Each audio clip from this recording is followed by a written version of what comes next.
2026 first half പിന്നിടുമ്പോൾ world സിനിമയിലെ mega blockbuster star 90s കിഡ്സിന്റെ നൊസ്റ്റാൾജിക് നായകനാണ് സൂപ്പർ മാരിയോ.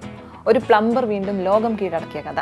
$1 ബില്യൺ പറന്നുയർന്ന സൂപ്പർ മാരിയോയുടെ ഗാലക്സി യാത്ര.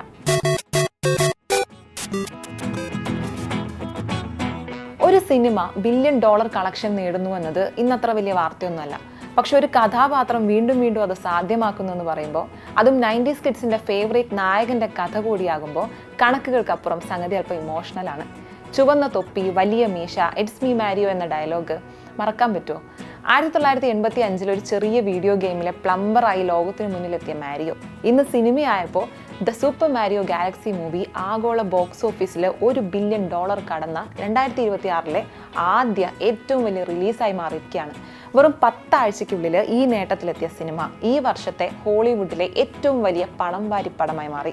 ലോകത്തിലെ ഏറ്റവും പ്രശസ്തമായ വീഡിയോ ഗെയിം കമ്പനികളിൽ ഒന്നായ നിന്റൻഡോ തുടങ്ങി വെച്ച സംഗതി. Super Mario, പോക്കിമോൺ, the legends of Zelda, donkey Kong തുടങ്ങിയ ഐക്കോണിക് കഥാപാത്രങ്ങളുടെയും ഗെയിം സീരീസുകളുടെയും ഉടമസ്ഥരായ നിന്റൻഡോ തന്നെ പ്രൊഡക്ഷൻ ഹൗസായി നിന്നുകൊണ്ടാണ് ഈ നേട്ടം സ്വന്തമാക്കിയിരിക്കുന്നത്. ജപ്പാനിലെ ക്യോട്ടോയിൽ സ്ഥാപിതമായ നിന്റൻഡോയുടെ തുടക്കം വീഡിയോ ഗെയിമുകളിലായിരുന്നില്ല. ആദ്യം അവർ നിർമ്മിച്ചിരുന്നത് ട്രഡീഷണൽ ജാപ്പനീസ് ഗെയിം കാർഡുകളായിരുന്നു. പിന്നീട് കളിപ്പാട്ടങ്ങളിലേക്കും ഇലക്ട്രോണിക് വിനോദോപകരണങ്ങളിലേക്കും കടന്ന കമ്പനി 1980കളിലാണ് വീഡിയോ ഗെയിം രംഗത്ത് വിപ്ലവം സൃഷ്ടിക്കുന്നത്. 1985 പുറത്തിറങ്ങിയ സൂപ്പർ മാരിയോ ബ്രോസ് ഗെയിം നിന്റൻഡോയെ ലോക പ്രശസ്തമാക്കി. പിന്നീട് Game Boy, Nintendo DS, Wii, Nintendo Switch തുടങ്ങിയ ഗെയിമിംഗ് കൺസോളുകൾ വൻ ട്രെൻഡായി മാറി. ഇന്ന് നിന്റൻഡോ ഒരു ഗെയിം കമ്പനി മാത്രമല്ല, പ്രൊഡക്ഷൻ ഹൗസ് കൂടിയായ ആഗോള എൻ്റർടൈൻമെൻറ്റ് ബ്രാൻഡാണ്.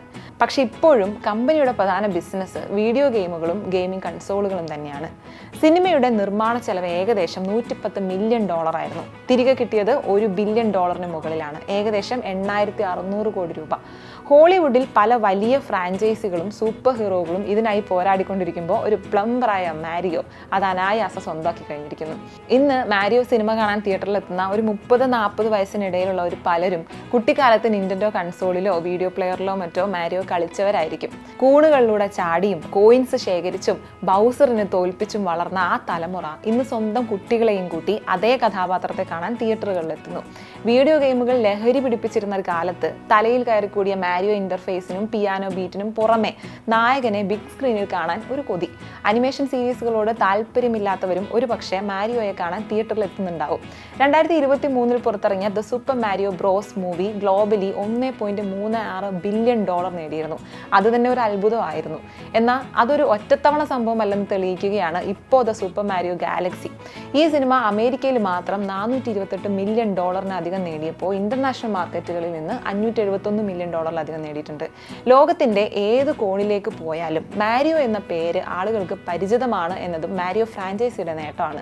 ഇപ്പോൾ ഈ സിനിമയുടെ വിജയത്തോടെ സൂപ്പർ മാരിയോ സിനിമ ഫ്രാഞ്ചൈസിയുടെ ആകെ കളക്ഷൻ എന്ന് പറയുന്നത് $2 ബില്യൺ കടന്നിരിക്കുകയാണ്.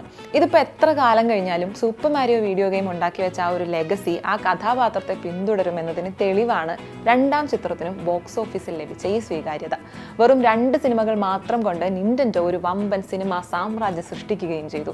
അതിലും രസകരമായ ഒരു കാര്യം, സിനിമയുടെ അവസാന രംഗങ്ങൾ ഭാവിയിൽ കൂടുതൽ നിന്റൻഡോ സിനിമകൾക്കുള്ള സൂചനകൾ നൽകുന്നുണ്ട് എന്നതാണ്.